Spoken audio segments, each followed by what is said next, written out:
सत श्री अकाल, नमस्कार, आदाब दोस्तों। मैं आरजे रुखसान आप सभी का 92.7 सिटी एफएम पर हमारे इस डॉक्यूमेंट्री प्रोग्राम में आपका स्वागत करती हूँ। कैसा मेरा देश का ये रस हो गया, करुणा कल तक प्यार था आज वायरस हो गया। ये कैसा समय आया है कि दूरियां ही दवा बन गईं। जिंदगी में पहली बार ऐसा वक्त आया है कि जिंदा रहने के लिए इंसान नौकरी, व्यवसाय और दौलत सब कुछ छोड़ आया।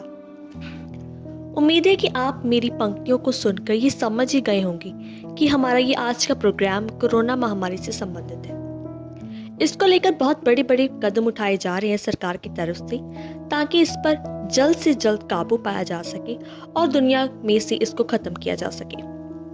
अभी हाल ही में प्रधानमंत्री नरेंद्र मोदी ने भी देश को एक भाषण के जरिए संबोधित किया था, जिसमें उन्होंने कहा था कि हम सभी यत्नों से कोरोना की दूसरी लहर पर काबू पाएंगे, और ये भी कहा कि तालाबंदी से देश को बचाना है। इसके बारे में हमने अपने देश के युवाओं से बात की और जाना कि उनका इसके बारे में क्या कहना है। क्या सरकार जो कदम उठा रही है वो उठाने चाहिए? क्या वो सही है, क्या वो गलत? आइए जानते हैं। प्रधानमंत्री श्री नरेंद्र मोदी जी द्वारा दिए गए इस भाषण से साफ जाहिर हो रहा है कि चुनावों के कारण लॉकडाउन नहीं लगाया जा रहा। और ध्यान देने वाली बात यह है कि हम सभी जानते थे कि इस महामारी की सेकंड वेव ज़रूर आएगी, तो सरकार ने इसके लिए पहले तैयारी क्यों नहीं की। अगर हम वैक्सीन की बात करें तो वैक्सीन कम होने का सबसे बड़ा कारण ये है कि सरकार ने पहले ही वैक्सीन विदेशों में भेजनी शुरू कर दी, बल्कि उन्हें पहले अपने देश को संभालना चाहिए था, अर्थात अपने देशवासियों को पूरा ट्रीटमेंट देना चाहिए था, फिर वैक्सीन विदेशों में भेजनी चाहिए थी।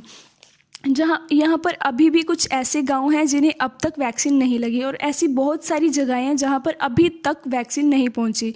बहुत सारे देशों में अभी तक वैक्सीन नहीं पहुंची, जिस कारण हमें सेकेंड वेव का सामना करना पड़ रहा है।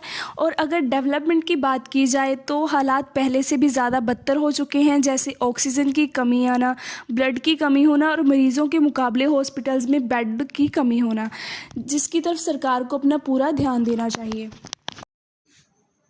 जैसे कि आप सबको पता है सारे विश्व में कोरोना का कहर मचा हुआ है, इसलिए हमें सबसे पहले अपना ध्यान खुद ही रखना चाहिए। जितना ही हम खुद को सेफ रखेंगे, कि जितना ही हम लोगों में और क्राउड में हम क्राउड से दूर रहेंगे, उतना ही हमारे लिए ही अच्छा है। इसलिए हमें खुद का ध्यान खुद ही रखना चाहिए। जितना ही हम भीड़ वाली जगहों से बचेंगे, उतना ही खुद की ही सेफ्टी होगी।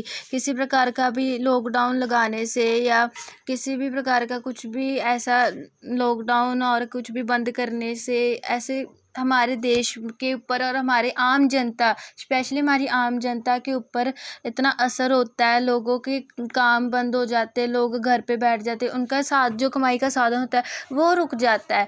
जैसे कि हमारे देश के प्रधानमंत्री श्री नरेंद्र मोदी जी ने कुंभ के मेले में जब कुंभ का मेला आयोजन कर रहे थे तो उन पे कोई रोक नहीं लगाया गया। और क्या कहते हैं, कुछ जगहों पे इलेक्शंस हो रहे हैं, उस पर भी रोक नहीं लगाया। हम उस चीज़ पर रोक लगा सकते थे, क्योंकि वो जगह ऐसी है जहाँ पे लोग ज़्यादा इकट्ठे होते हैं और लोगों में ज़्यादा कोरोना फैलने का डर होता है। और जब लोग प्रोटेस्ट करते हैं कोई देश के लिए, कुछ हम अपने हकों की आवाज़ उठाते, तब कहते कि कोरोना हो गया, कोरोना हो जाएगा, ऐसे हो जाएगा, वैसे हो जाएगा। तब तब तब हमारी सरकार को तब कोरोना नहीं दिखता। ऐसे पार्शियलिटी और ऐसे भेदभाव नहीं करना चाहिए। सबके लिए सब कुछ एक समान होना चाहिए।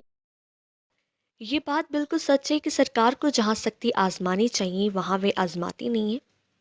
और रही बात लॉकडाउन की, अगर सरकार लॉकडाउन लगाती है तो देश की इकॉनमी पहले से भी ज़्यादा नीचे चली जाएगी, जो कि माइनस में चली गई है पिछली लॉकडाउन की वजह से।